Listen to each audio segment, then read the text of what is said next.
Hello, everybody, and welcome to this week's Demonologist UK show. We are live and direct on our brand new home over there on the HAPRC Live Network. Out to all my demos out there, I've got a massive show planned for you tonight. I've just got to plug a couple of things. Just bear with me 2 seconds. I'm just trying to work out what the hell is going on. And yeah, but basically, I am raising money. I'm raising money for an extremely good cause. I want you guys to get on it. Get on it. It's the National Autistic Society, and I really, really want you guys to back it up. I said to everybody, once I hit my goal, I'm going to be releasing some Demonologist 101 sort of videos. So it's the National Autistic Society. I'm going to be popping up a link. It's going to be on the Demonologist UK page. It's going to be on the HAPRC live feed page. I really, really want you guys to sort of get on it, and get with it, because it's something it's really, really good. I mean, I really, really want it to work. So please get on that. Secondly, I also got to send a big shout out to Rob at UK Ghost Stories, who's just uploaded my interview the other day, and it's gone off. It's completely gone off. Really, really looking forward to hearing back from the feedback from that. And don't forget as well, if you do want to see, if you want to support the link for the National Autistic Society, it is on the link just underneath me here. Make sure you go and check that out. Now, this week's show, I've got a very, very special show planned for you this week. I have live with me Maloney. Kay is a clairsentient medium and Quabalistic meditation specialist. And she's going to be live on the show. She's going to be giving me a private reading this week. But first, we're going to be talking about what she does and how she does it. Kay, welcome along to the show. Thank you. Hello, everybody. Hope you're all safe and well. It's good to have you on, Kay. It's good to have you on. We've been talking behind the scenes for a little while now, and you're a very positive person. I suppose that comes with the whole everything that you do. Yeah. I think that's sort of in with it, isn't it? Yeah, absolutely. I think it's all about kind of trying to find the positive in every situation, and part of the Quabalistic journey that I've been on has aided all of that. And a lot of people that have had readings will notice that I try and kind of leave them with positivity as well as things to digest. Yeah, definitely. I mean, I agree with that.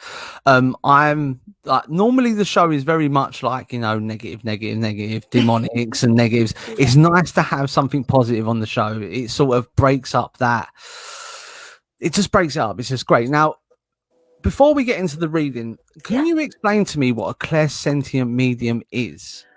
Well, there are the 5 clairs, so the seeing, hearing, sensation, kind of. There are 5. Well, I hear, I see, I feel, I'm given information, and I can feel the information. So clairsentient for me, kind of, when someone comes to me or when I go into a haunted location, I can, for instance, go and touch a wall, and by touching that wall, I get the sight, the smell, the feelings, the sensation, and the history. So you get all 5 of such. There's 5 clairs, and clairaudient as well. So so sometimes you can put kind of things like psychic medium, and that's fantastic. But for me, I've got I don't know whether it's an advantage or not. Certain people might say it's a disadvantage. But when I get a spirit in front of me, I hear, I smell, I see, I feel. It's almost as if I'm stepping into the shoes of that person. It's great. I mean, it's great to be in that sort of position. I suppose it gives you, like you said, that advantage over the people that just sort of read from their guide or read from the ether. Yes, it's great to be able to put yourself in the history of that as well. So do you deal with like stuff like past life regression or anything like that? I haven't. I'm learning about it, and I do it as part of my journey. It's not something that I teach just because I want to be a lot more experienced before I do that. But I have done past life regression, and I do it as part of my Quabalistic journey. So I've done probably 11 so far, but I've not worked through all of the 11. I've probably decoded about 2. So it's still an ongoing lesson and journey for me. Yeah. No, it's good to see someone that's grounded like that. Somebody who wants to sort of get to that point where they feel confident doing something, and not just sort of rush in it. I mean, I've had conversations on the show before with other guests where we spoke about, you know, the effect of these ghost hunting teams that are putting videos up on YouTube and on Amazon, where they sort of just go out there and give these people the idea that they can just walk out there and do these sort of things. I mean, it's good to see someone who's grounded, who actually goes, you know what, I want to experience everything I can before I start doing what it is that I'm trying to learn. Absolutely. I think for me, the Quabalistic journey's been about 8 years, but I understand now why I was the way I was when I was a child. So I wouldn't communicate with spirit as such, but what I would do is, it explains why I was picky with who I was friends with. It would explain why I would keep away from certain situations. And also now, I know now as a child I could walk into a room and experience things. So as an adult, you know, it took for a pretty traumatic event. We lost my mum 8 years ago, and that for me was the lightning bolt moment where everything kind of fell into place. Something happened in that room that is non-explainable, that for me, even as kind of a paranormal investigator as well, could not be explained. And it asked me to kind of question myself and look inwards. So that for me is where it started. But it started as simple as seeing a full-bodied apparition of my mum go around the corner, up the stairs and into the bedroom. And that is where my journey started. Crazy. It's crazy. I mean, everyone has their own sort of little bit experiences within the paranormal, and I mean, everyone has that lightning bolt moment. Me, I've been doing this since I can remember. Demonology last 9 years, but investigating and being interested in the paranormal goes back a long time.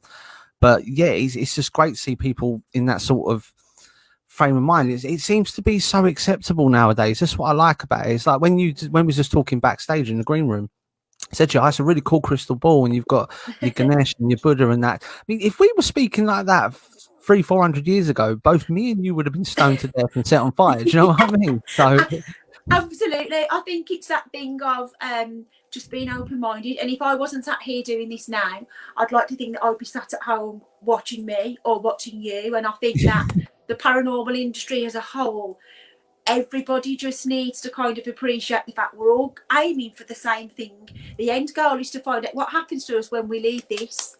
And if we've left this, then what happens? And I think people get heavily swept up in a lot of things and just forget that we're all there for the same goal, really. Yeah, and we're all there to, because we all know the truth. It's just, I mean, I've got to the point now. I mean, I was talking about it with a friend the other day. I was like, oh, well, if you know it exists, why don't you convince people? I think I've got past the point of convincing now. I'm just at the point where I'm happy with my belief system. I'm happy with where I am. You guys can work it out for yourself. Yeah, I think that's the best way to be. And I think with Quabalism, that is one of the main things. So it was introduced to me 8 years ago. Again, that was another kind of life-changing moment. And my tutor at the time said, this will change your life. And I entered it thinking, okay, you know, let's see. Because you can go to a lot of places where they go, this is going to change your life. And it literally tipped my life on its head. And it made me look inside out at everything, even from kind of, why do I feel the way about this and this? Why do people have belief systems? How do we have belief systems? What do we call heaven? What do we call hell? Why does it exist? Culturally, how does it exist? And through Quabalism, we have basis Jewish mysticism, and we have the Jewish tree of life. So if you have a Google afterwards and pop in Kabbalah with the Q, you'll find the Jewish tree of life. And I study 12 Sephiras. I'm about halfway up at the moment, and that is a lifelong, almost like the Bible. It's almost life lessons, but each Sephira you go into, it's all about life lessons, personal lessons, and with each safari you uncover a gift of mankind, of almost the wisdom of the elders. Now, although it's rooted in Jewish mysticism, we also draw from other world faiths, hence the different deities that are behind me. So on my journey, I've worked with deities such as Ganesha, Lakshmi, and the most amazing one was Kali, who is a female warrior, and I kept seeing this grey, the American explained it, a grey demon in my dreams, and for me it was unusual, and she was a female warrior who was there to help me speak my mind. So I also use deities and archangels and elementals, so it's kind of understanding humanity's place in the world almost, and the higher up you go up the tree, the more you learn. And then when we pass away, something called lifting the veil happens. So it's almost if from behind the sheet they pull it across, and all of your guides and your guides are waiting there, and you have a life assessment, and everything about the universe is explained and given to you as a gift when you pass up, when you pass over. So I'm excited to get there. I don't want to get there yet, but I know that I'm going to know all the secrets that I want to know when I pass away. No, it's great. I mean, I've studied a bit of Kabbalistic teachings in demonology, and when you mentioned Kali as well, being the grey demon, Kali is seen. She's the lady war chief in Kabbalistic teachings. You know, she's the one that they used to pray to for, victory in battle. So it is quite crazy how, even though you're on the positive side of things and I concentrate on the negative side of things, it's amazing how they sort of come together. This is what I was trying to explain to people. Just because you associate the word demon with bad, it doesn't necessarily mean bad. No, it's all energy. Good and bad. Yeah. And I was saying, I think I had a show with Robbie Crossan from Haunted Scotland. We was talking about Hermes. Hermes being a Greek god, he's a messenger god, but he was also the god of mischief, which compares to the Nordic god of Loki. Sorry.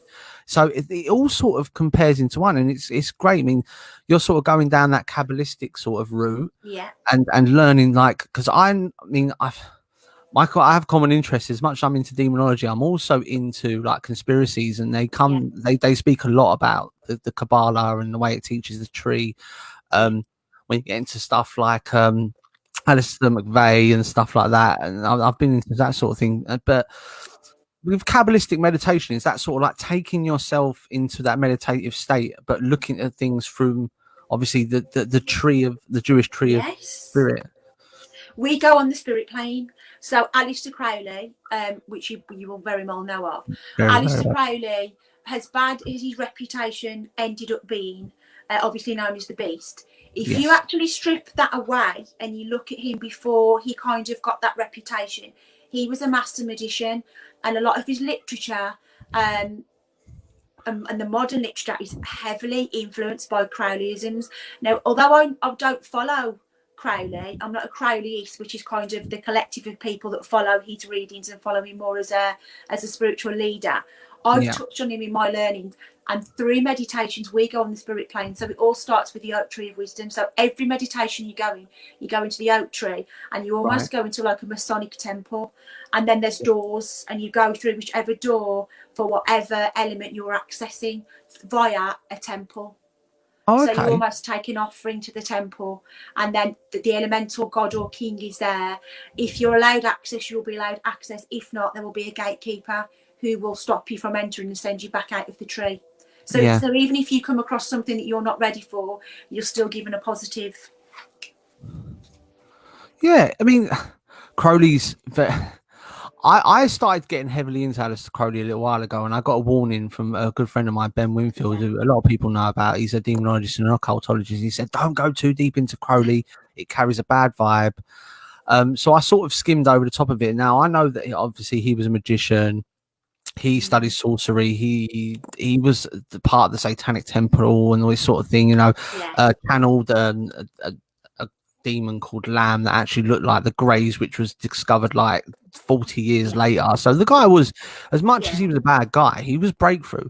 And I know that he used to go down the Kabbalistic route, and this is when I looked at your page and I saw where it says Kabbalistic meditation. I was sort of like, I wonder if Aleister Crowley is actually going to come up, and it has. So he's an element, so you can't kind of study it without him being an element of it. So although he's not a part of kind of, I don't practice his magic and I don't study his magic, I know the principles. So it's almost as if you can't have Christianity without having the commandments. It's that kind of a payoff. So I was taught, particularly the old school, I was taught orally, and I was taught kind of it's kind of one-to-one, and now because it's been passed to me, it's my duty to pass it on to other people. And some of the things that I know, I'm actually not allowed to pass on until someone that I'm teaching hits a certain level. So the Crowleyist work is kind of, it was Crowley, he began his journey with kind of where I'm at now, but he kind of merged his own path, which you're encouraged to do as well as a Kabbalist. You're encouraged to blaze your own trail as well. So it's quite remarkable how you can have people like me thoroughly surrounded in the light, and then you can also have the flip side of that. So it's quite wonderful. We encompass kind of all energies. Yeah, no, I mean, I would agree. And I think when it comes to stuff like Kabbalistic teachings, Christianity and faith, anything to do around religion or cultism or brotherhoods, you don't get no middle ground. It's either you're in the negative or you're in the positive. There's no middle ground, is there? Do you know what I mean? No, none, absolutely none. Yeah. It's absolutely mad. Right, 15-minute roll call. Let's see who's locked in. So let's just give we'll just do a quick shout out to everyone that's logged in. Out to Michaela Jones, out to Jacqueline Dixon. Hi, Jackie, my fellow presenter here. I can't believe I'm new on here. It's just crazy. I mean, I'm really been excited about this. Out to Vonnie Hunter, out to Russell Old, a good friend of mine from back in the day. You'll be coming on the show soon. Out to Sue Latham, out to Louisa, and out to Ben as well. I hope you two feel better soon. Out to Kathy Adams, and out to Jane, the boss lady, Jane Doe. Welcome along. So, yeah. I mean, there's a fair few locked in tonight. So people that don't know, Kay's actually, in the second part of the show, she's going to give me a reading and you do some tarot card stuff as well. And it's I think it's the first time I've had a reading now for about 15 years. So, yeah, it's going to be quite cool. So how long do you sort of need for the reading sort of thing? Like half an hour or so? I can do 5 minutes. I can do 25 minutes. It depends on what you want to fit into the show, really. If you want to do some questions and things first, we can, or we can jump straight into whatever suits you. Oh no! I tell you, we'll carry on. We'll carry on, have a chat for a bit. We'll get to about the half-hour mark because I'm really sort of interested in the crossover. Yes. See, now I know that you go down the Jewish path with the Kabbalistic teachings, but you said you draw from other religions. You draw, and you mentioned a lot of Hindu gods as well. Yeah. Sort of like, I mean, I think you mentioned Ganesh. Ganesh, yeah. So how do they sort of like cross paths? Is it just sort of like same teachings, or it's literally that we recognize that we are all one source. So if you imagine you've kind of got a table and you've got maybe Buddha, Jesus, and kind of lots of other world faiths sat at the table. Yes, the message is we are all one voice. So my understanding of it is, and people may argue, as many people do when you study your own form, my belief is that we are all part of that white light up there. We all come from a divine source. We all go back to a divine source, and your version of God is your cultural diversity of God. So so obviously the Eastern traditions, they've got Ganesha, and it draws from kind of spiritual and folklore. So the spirituality and the folklore is kind of a cultural representation of where you are in the world. Same as in this country, we are categorised as a Christian country. So a lot of people therefore see their God as Jesus Christ, and the same on. For me, with deities, it's deities that cross my path. So when I am doing a meditation, or maybe when I'm dreaming, or when I'm kind of taking time to do energy work, and by energy work I mean I will go out into nature. I'm having a problem, I'll take my shoes and socks off, get grounded, and I'll just ask the universe. And if I get a deity approach me in that meditation, that's the one that I'm going to use. So Ganesha was one where I had a dream. I was having the same thing, like butting heads with the same situation, would not go away. It didn't matter how I faced it. And I kept dreaming of an elephant walking on my path, and this elephant had got a quill in his trunk with a mouse. Oh, okay. Now, when I looked at what that meant in spiritual scripture, well, an elephant, okay, it means lots of things. But he came on a Tuesday, and with the Hindu tradition, Ganesha's day is Tuesday. Mm-hmm. On my belief, he's got a quill, and the mouse is the messenger of the people. Yes. So for me, that was pretty. And then I went into a charity shop, and because I'd learned a couple of mantras for Ganesha, and I've got an altar where I kind of, you know, it's literally a little shelf over there in the corner, and it's where I've got my crystals. It's where kind of if something's bothering me, I'll pull a crystal out, I'll pop a card, like a positive area. Yes. Walked into a charity shop, and there was an Asian handmade Ganesha sat at the end of the shop, at the end of the wall. Synchronicity. There you go. Synchronicity for you. The So universe. you ask from the universe and it's supplied. That is the pure thing. Michaela, sorry, Michael. I'm so sorry. Michaela Jones has stuck up this little thing here. She said the yew tree was put outside English church for those practice magic who worshipped under tree. Said outside church they also used arrows for battle. I mean, I don't know. I haven't really studied much when it comes to that Kabbalistic side. It's something I'm going to get to soon. I'm still trying to work out the Judeo-Christian sort of side of demonology. You know, I find if it's sort of like going shopping. If you put too much in your basket, you can't keep track of what you've got. So I try and sort of simplify it down. Out to Dan as well, locked in. Good to have you locked in. Lots of new faces tonight. It's really, really cool. So you were saying about Ganesh, me, symbolism plays a massive part in any sort of religion, any sort of culture, any sort of cult or brotherhood. And now Ganesh showing himself to you as the elephant. I mean, Ganesh was the god of wisdom, and the Hindus saw elephants as the animal of wisdom as well. Yeah. So the symbolism is there, and it's amazing how it all sort of syncs up and it gets in line, you know.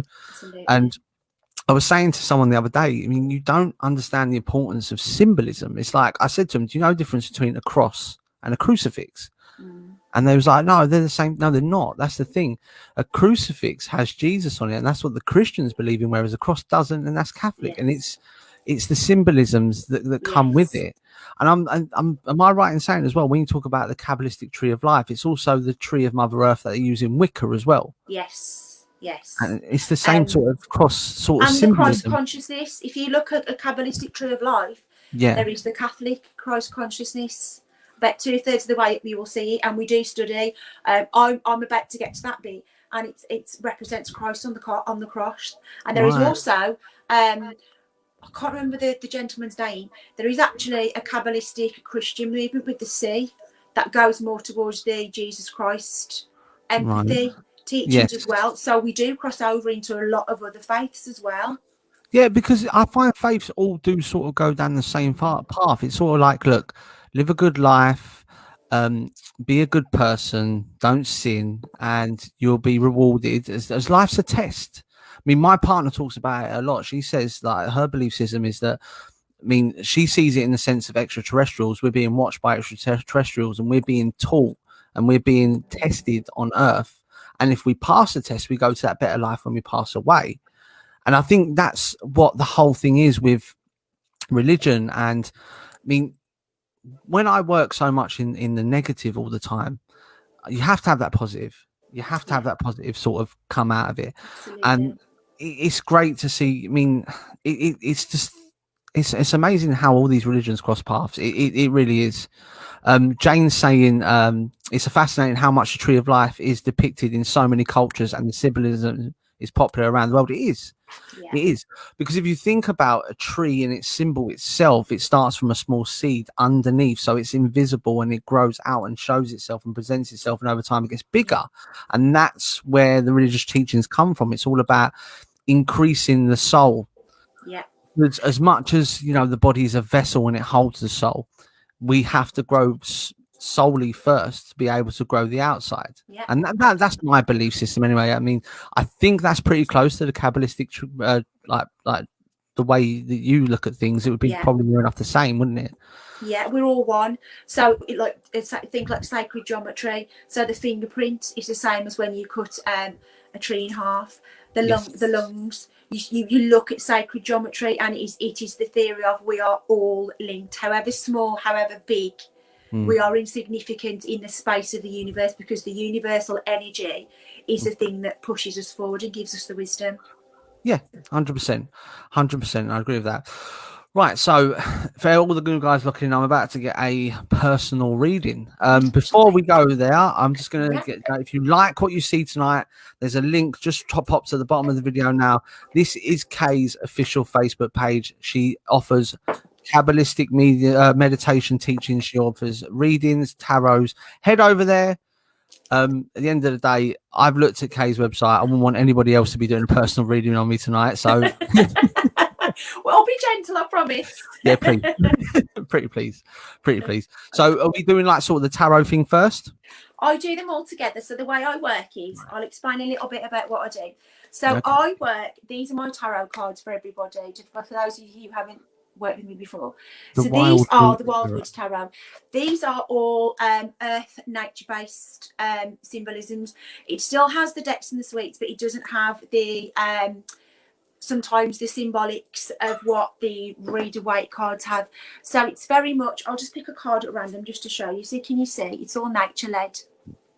Oh yeah. So it's all nature-led. Okay. Very beautiful. So the idea is that it's meant to, for me as the reader, intuitive, but you as the receiver, it's also meant to spark some wisdom into you. So the nice thing about these cards is I always send the person after the reading their 3 cards, because for a couple of days or weeks after, those cards will continue to reveal their wisdom. You will link your energy to those cards. So that's kind of a parting gift from me to the person that's had the reading. I'm an earth sign, so I work very closely with earthly energies, and my actual spirit guide, he comes from the Japanese culture. He's a samurai, so he believes in honouring the earth, and he's very grounded. So we work very well together, and these cards were gifted to me. So these cards for me carry a lot of sentiment, but they're also kind of, for other people that are watching, they will get their own messages from the cards as well this evening, which you will find quite different to other cards. Nice and gentle. If there's anything in it that anybody wants to ask during the reading, just please ask. I can basically try and help you the best way that I can. And any other questions about where you can get the cards from, just pop me a question and I can send those across. But predominantly, it's all about you. So when I read, it comes from a non-ego place. So I don't consider myself a platform medium. Nothing wrong with platform mediums at all. But I am more kind of one-on-one. What is it about you, and what it makes you? Any questions should stop me. And really, we try and get to the bottom of why the cards were chosen as well. So I'll pull 3 cards, a past, a present, and a future card. And I'll start with the cards. And what I do is I do the symbolism and the reading with the card. And as the mediumship comes in, you will see me refer behind the camera here. Now, I'm not going mad. That is where my guide is always at my left-hand side. But when he knows I'm on the camera, he brings people behind, so as I can see him and see the person. So you will either see me talking to someone as though I'm relaying information, or you'll see me look even further. When I look even further, it's because the person has decided to step forward and communicate. They're not letting my guide do the work. My guide has a slate. I've got hair, sorry. He sometimes, when he can't communicate what he needs to say, he's got a slate and he'll draw it on the slate and he'll help the slate up. That can be anything from a triangle to a word. So sometimes it's just a case of trying to put together what he says with what they're saying and make sure that they get on and that they agree. Brilliant. So we'll start with a shuffle of the cards. When you're ready, you say stop, and we'll draw the top 3 cards for you. Okay, so shuffling now. So when you're ready, just say stop. Let's go stop. Okay, there we go. So your past, your present, and your future card. And I'm going to pop these over there. For any remaining questions that you do have, we'll just pop a card. Okay, and just to let everybody know, for everybody that's locked in, if you do have any questions, pop them up there in the chat. And when Kay when we get a chance, I will ask her during the reading. And if I can't, then I'll try and link you to somebody who can. But I'm hoping tonight we can get you some answers. So your past card, this is the Green Man. Can you see there? There you go. I can, yeah. Okay, so if everybody just wants to take a look. Okay, so the Green Man. So traditionally, we tend to get this as a present card.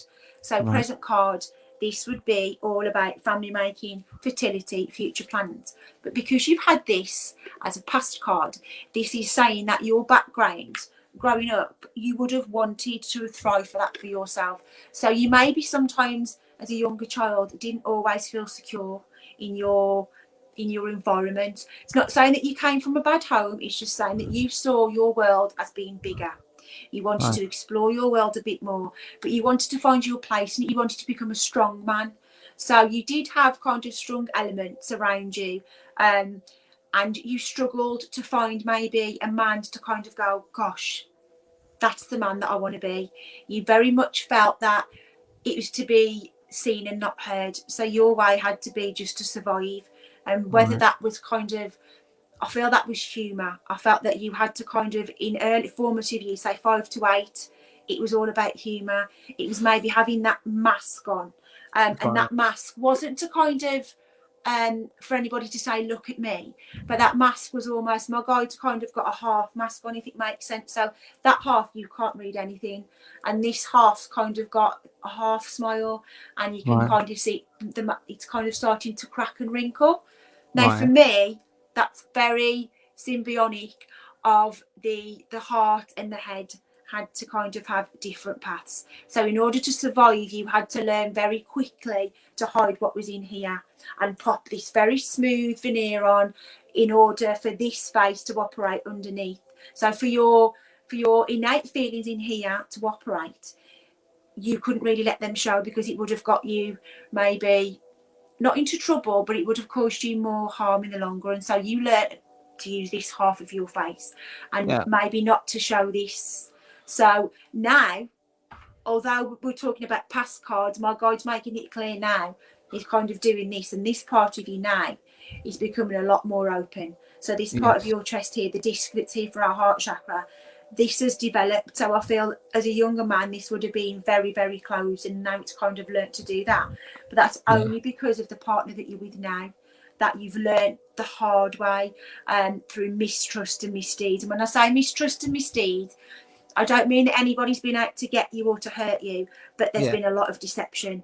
And one of those deceptions happened kind of mid-20s, and it was eye-opener to the point where it made you go, okay, everything that I thought about relationships and where I was going has kind of gone, and it's tipped it on its head.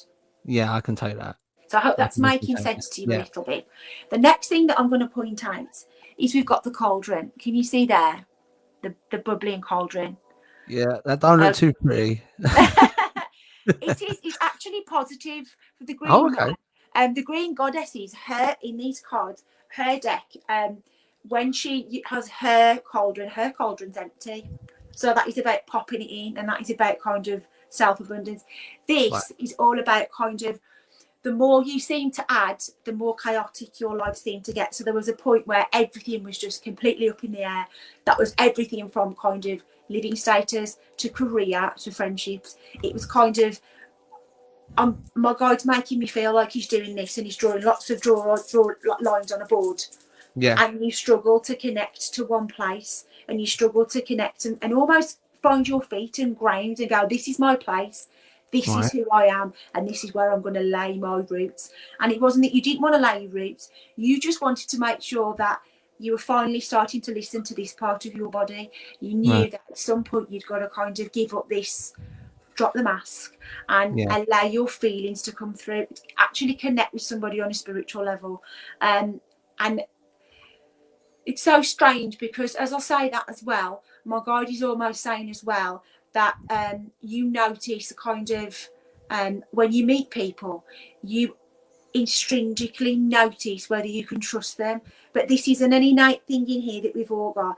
This is just a trust thing where it's a soul's purpose. So previous soul, you would have struggled, and you would have struggled with non-abundance. So for the green man, typically it's about monetary abundance and personal abundance. For a past life, this is saying that you would have struggled heavily. So it would have been more peasant quarters. You would have even struggled for a scrap of bread. And in this life for you, you decided when you came into this one, you weren't doing that. You were going to have more, and you weren't going to have the struggles that you had as a younger child. You were going to fight for everything. And people almost sometimes struggle with you. I feel that when people meet you, it's Marmite. It's a love or hate. And you're very used to people kind of going, well, I've not done anything. I've just shook his hand, and people go, no. My partner is actually sitting there shaking her head as if to say, yeah, you are a bit like Marmite. But that's a positive, because you've learned that's a soul's lesson. That's a gift that you've become equipped with. So you've learned to kind of realise, you know what, it doesn't matter.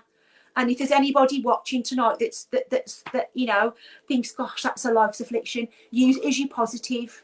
Yes. Use it as, if those people don't like me, they're not going to serve me. So if anybody's watching tonight as well that just feels, gosh, that's me as well, take it as a blessing from this life. That you, if those people can't understand you, then they're obviously not going to ever understand you. So don't beat yourself up about it.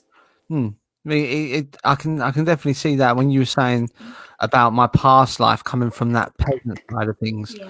I got a past life regression reading about, it was about 9 years ago, and I got told that I was a court jester, and I was like, I'm never doing that again. So that I can take what you're saying, definitely from the peasant side. It comes across as like like I can see kind of like a line, you know, when you get like the Matisse pictures where there's the line, and the Impressionist pictures, and there's kind of a very futuristic view, so front view, back view, side view.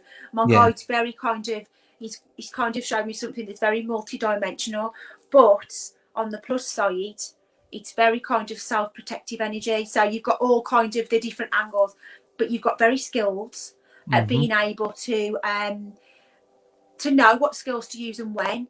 And I don't know why, but looking at you now, looking at your whole aura in this area. So this is our throat chakra, our communicative area. Linking back to that court jester, you've carried a lot of that through, because this area on you here is glowing. The disc here, it expands across your shoulders and down to that point here. So that is, you are sure of yourself, not in an arrogant way, but in the way that, you know, you've worked hard to get where you have, but also when you had that lightning bolt moment of where you were going, not only in the paranormal industry but personally, you decided that you weren't going to take any prisoners. And I feel a lot of people fell by the wayside with that decision. A lot of people were worried that, how's it going to look for me? But if you, at that present moment in time, what other people thought about you wasn't important. Your main goal was understanding everything from your own remits. I feel as well that along the way there was like kind of a parting of paths of a male friend. So he kind of went left and you went right, and it's never kind of gone back to where it went. It's not, there was a disagreement, life's paths took you on a different meandering thing. I can kind of see a fork in a path, and at some point you'll go back to being friends, but it's never going to be the same, solely because you come from a different place of understanding each other. I can take that. I can take that. And I just feel that you've had to, I don't know why, but I just feel that you didn't trust females for a very long time. That wasn't because it was the typical, ball and chain. Absolutely not.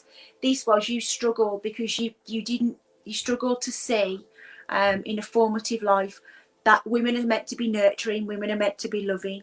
And you weren't, I feel you weren't shown that. In fact, you were shown the opposite and you struggled to understand, well, if women are meant to be kind of the womb of all life and the supporter of all life, why is it my experience of this being very kind? I can take that too. Absolutely. I can definitely take that one. So we'll move on to your present card. Okay. What I have picked up on, I think I'm going to go on to that next, because the energy I picked up on earlier, I'm still picking up on now, and that moves on quite freely. So I try and kind of link things so as I'm not just garbling across the screen. Go for it, okay, that's fine. So one of the, I very much feel that one of the energies that you've got around you, this is a male energy. This is one of the darker energies that you were explaining when we had the initial chat, and you said that don't be put off by any darker energies. Yeah, don't put up, because obviously Now, what I do. this isn't a bad energy. When I Right. say dark, I mean this energy doesn't know how to explain itself. So for me, it presents itself as a dark shape. That Right. just means to me that because they were, I feel that because it was kind of a half raised, half human energy, it doesn't know how to describe itself.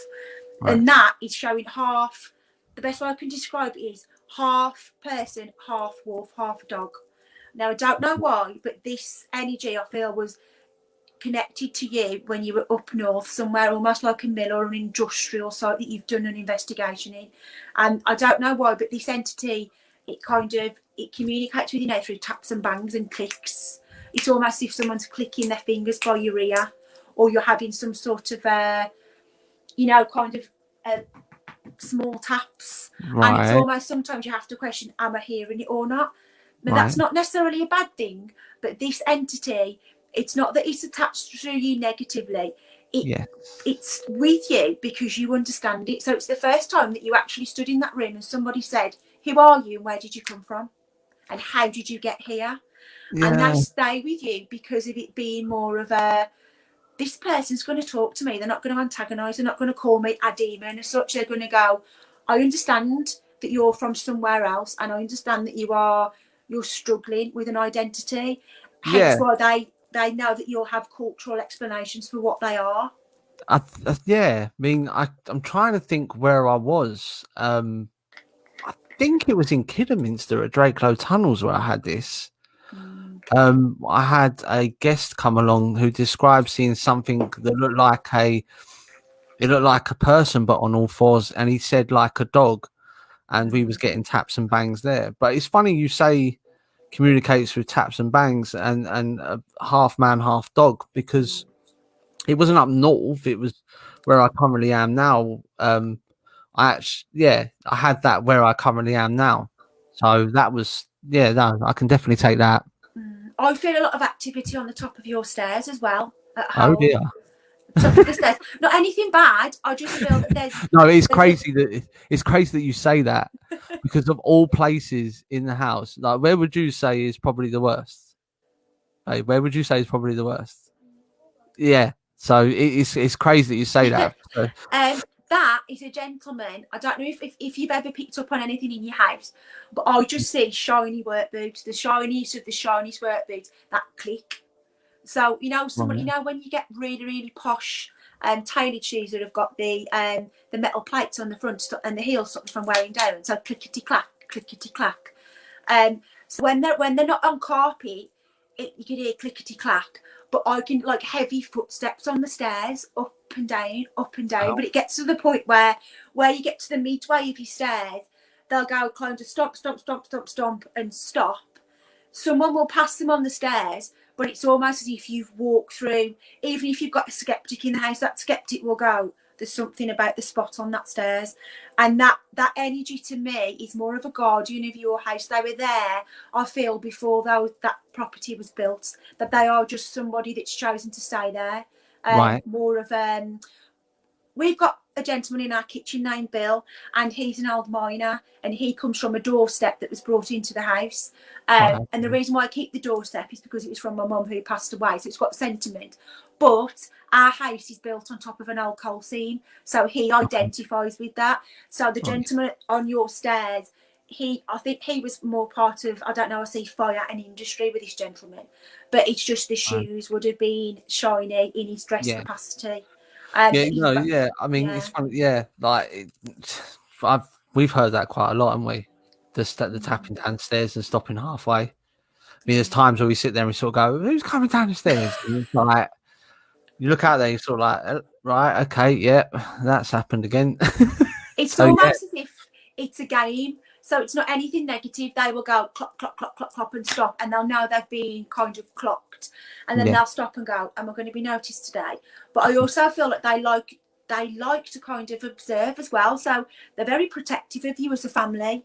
And I feel as well, I don't know why, but if anybody comes to that door who they don't know, they will almost get straight to the door before you. So when you open the front door, anybody stepping into your home kind of goes, "Whoa, what's that?" And it's just that they are almost kind of like, you know, a security scanner that you get at airports. It's if they're doing that, and it's Mm-hmm. very clear that I'm going to look after them, even when they're not in this property anymore. I'm going to go with them because I look after them. Right. Okay. That's Yeah. quite No. beautiful. Yeah. Yeah. I can get that. I can take that. Okay. Yeah. That's fine. Yeah. So Right. we'll move on to your present card, and this is the wheel. Okay. Okay. Okay. Okay. So the wheel, this is a really positive card. The wheel is all about transformation and moving forward. So when we get a wheel, can you see particularly that it's a red wheel? So I'm Yes. going to address that first of all, and that is all about base chakra. So base chakra is basically where your sacral bone is, just above kind of where your bum is, the very base where your coccyx and stuff are. Yeah. That is where your base chakra is, and that is why we get the red.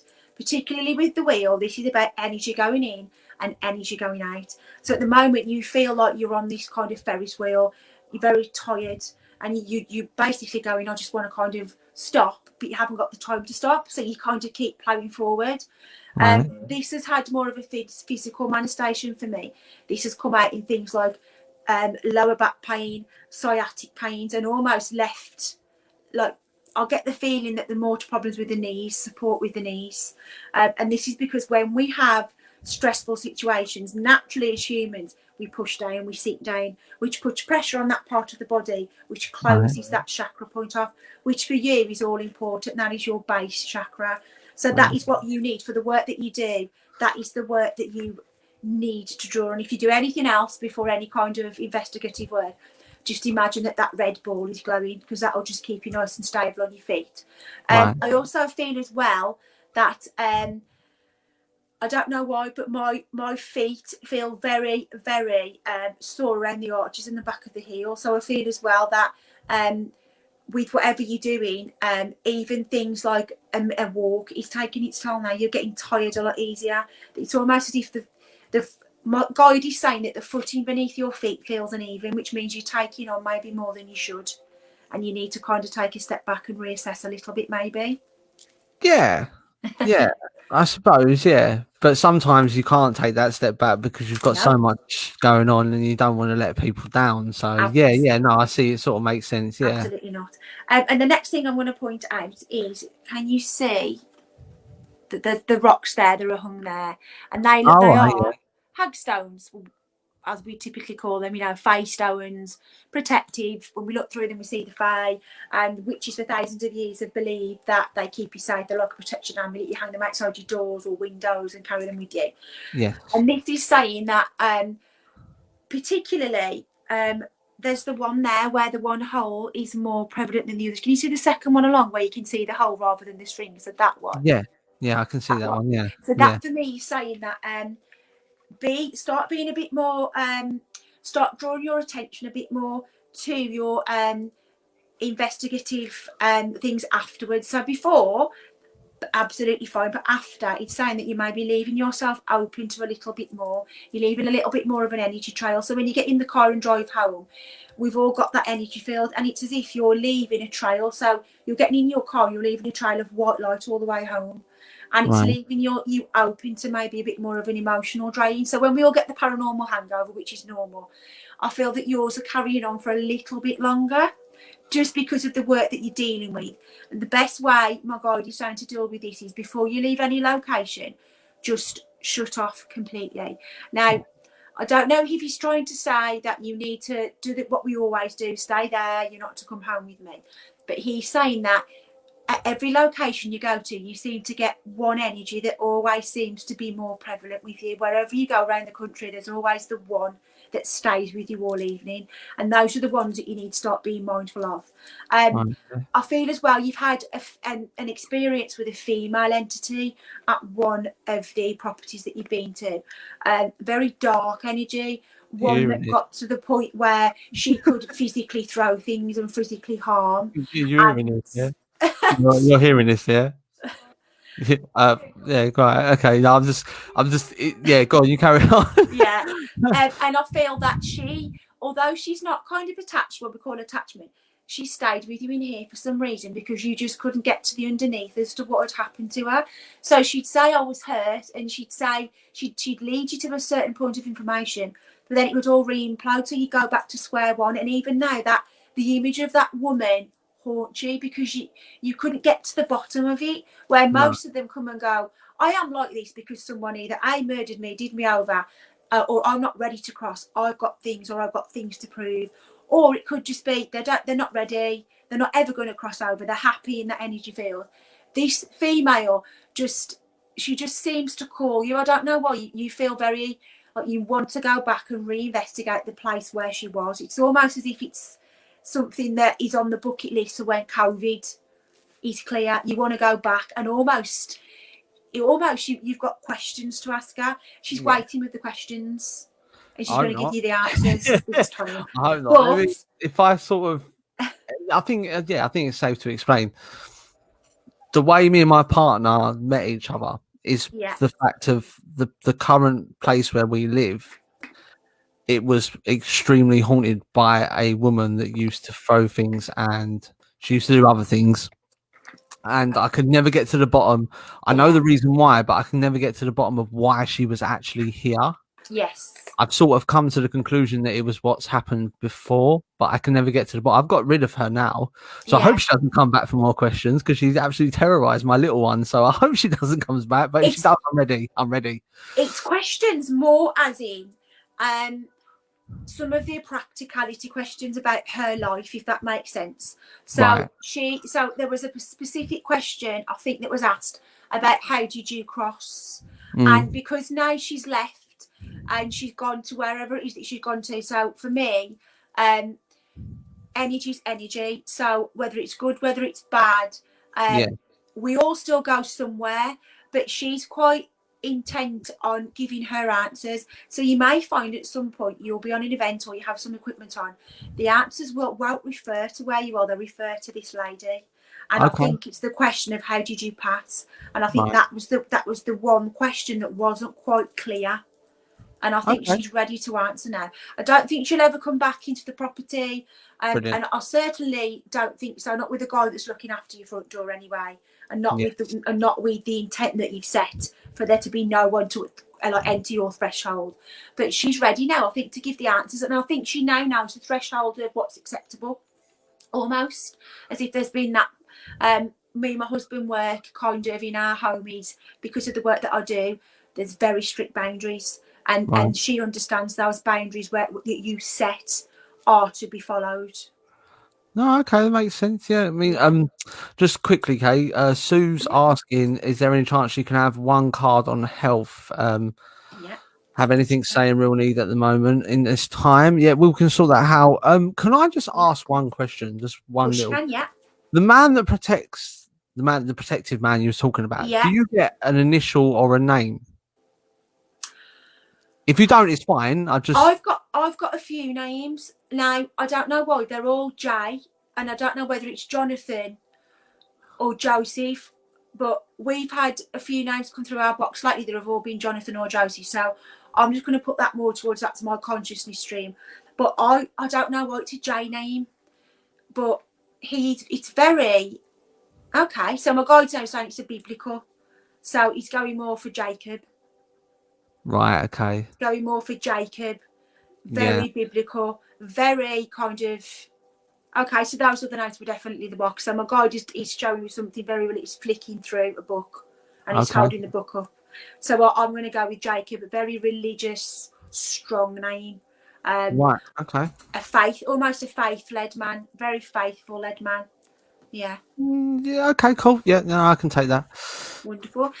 Can you see as well on this card we have the sun and we have the moon. So this is the male and female dynamic of the household. This is just kind of, you find balance now. You find the person who you consider soulmate, and your partner will say the same. So you're completely yin and yang. Well, I hope she feels the same. So where you've got the drive and the passion, and you kind of, people say all guns blazing, she's the opposite. She's the one who will go, right, what are we going to do? How are we going to do it? And it's almost if she can stop you from getting to simmering point, she can bring you to kind of the grass level where it's almost rational again. However, that doesn't mean that you don't butt heads, but when you do butt heads, it's usually because you're both passionate about the same thing. And actually, when that happens, it's never a clash. It is literally just, oh gosh, you know what?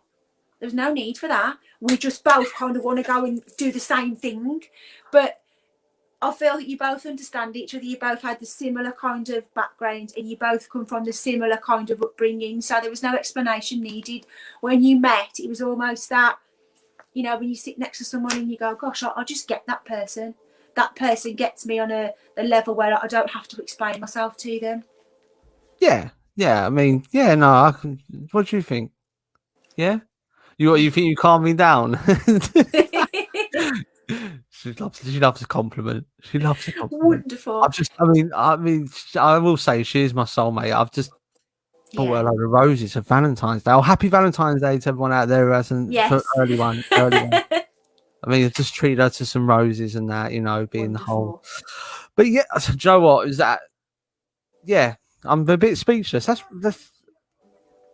what I'll do, because I've got a couple of listeners waiting. I did ask you if you wanted to read him, but you turned around and said no. So wait now. Okay, can I ask? Yes. Can I book another show with you on? Absolutely. And you do some more readings, because my partner is extremely impressed. I can tell by her face. Thank you. So we'll book you back on. Thank you. Can we do one card for Sue? Yes, of course. Jackie, I mean, we're running out of time. So what I will do is I will arrange Jackie to have her reading. You'll be first on the list, like partner for you when you come back on. Because I've told people, because I've been reading your website and your page and the reviews you've got, and I've told people, honestly, it's going to be an amazing show. You've got to lock into this, and I think people are believing me, because there's loads of, like, you know, shocked faces coming up on the chat room. So you've done a good job, Kay. Done a good job. What I always say is that, you know, I get shouted at my mentor, the lovely Andy Moore. He'll shout at me for saying this, but I am no more special than anybody else. It is literally, we are all capable of doing what I do.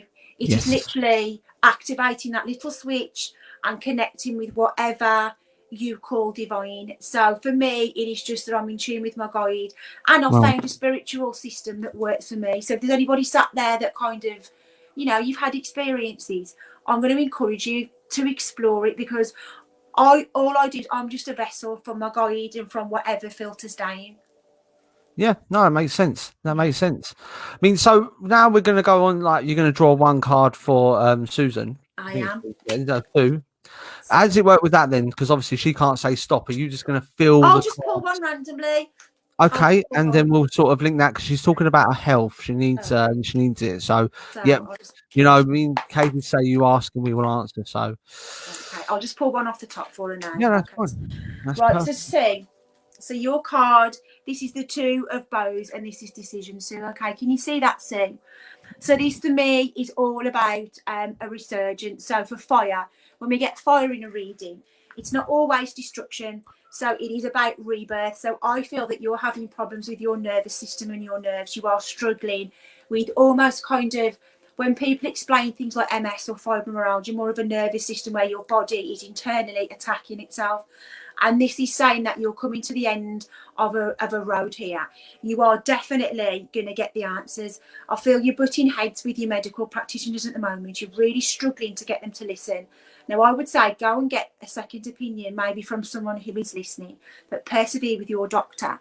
Now, can you see there, the gentleman that's holding the stakes? They are straight away shoved straight into the ground.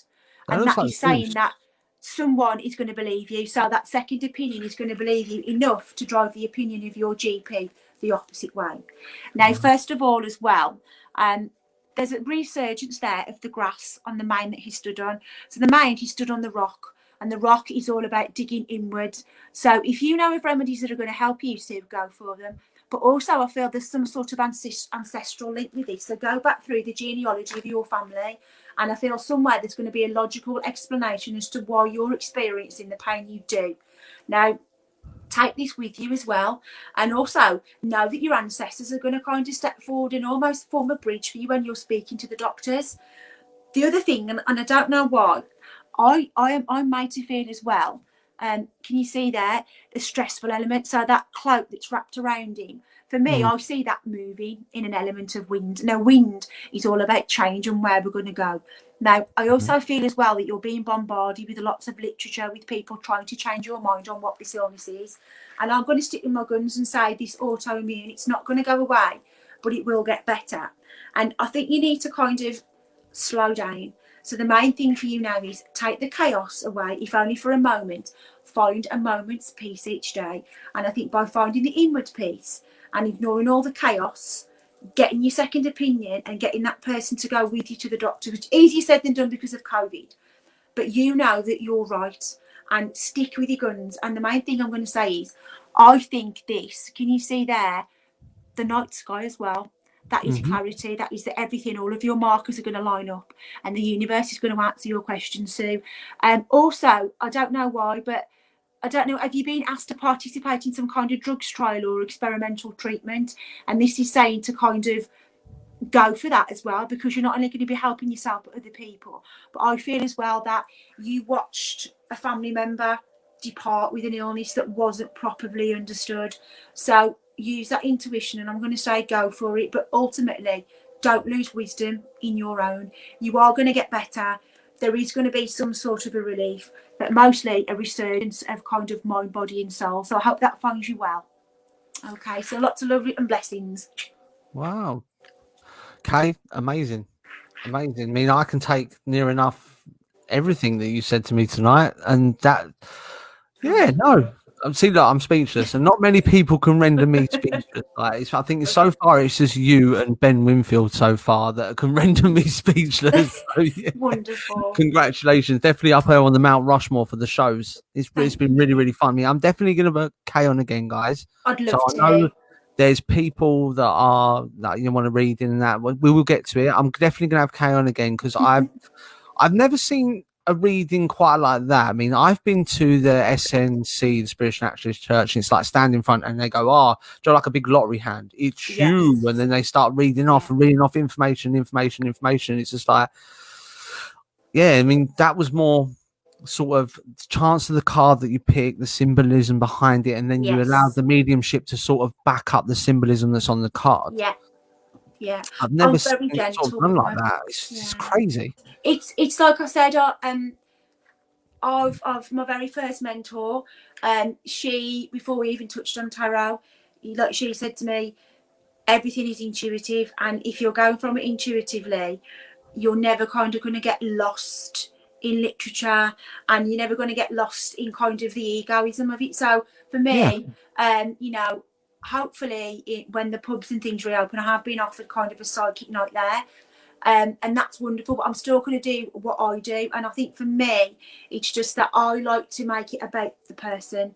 And I think I've had readings myself where, like you said, it's just they reel off all the information and you go home and you go, right, okay. And I like to give them something just to kind of ease you in for people that haven't had readings, but also for you to have food for thought. There may be things that maybe don't make sense, but may make sense in a couple of months. But I try to give you, I also try to make it positive. And also, I'm not the expert, so I'll try to kind of, everything that comes is from that white light there and whatever they're giving me. Yeah, no, I mean, I completely agree. I mean, it explains itself, guys. I mean, you can't put a price on things like this. So all I can say is that I tell you what, I'll head over now to, I do this thing. It sounds really disgusting. Every time I say it, people laugh, but I do this thing called the big plug, right? It's been a staple of the show since I've started doing it. I've always done the big plug with the guests that come on. And it's a chance for people to find out where they can find you, what you've been up to. I mean, it's hard at the moment because of the COVID's about, so you can't go out and do things. But if it's your chance now, Kate, to let everybody know how they can get hold of you and what you've got going on. Wonderful. Well, if you click on the link that was on the bottom with the page. So first of all, I'm going to do a shameless plug. My lovely water bottle here. This is a Chakra crystal water bottle. These are going on the page tomorrow.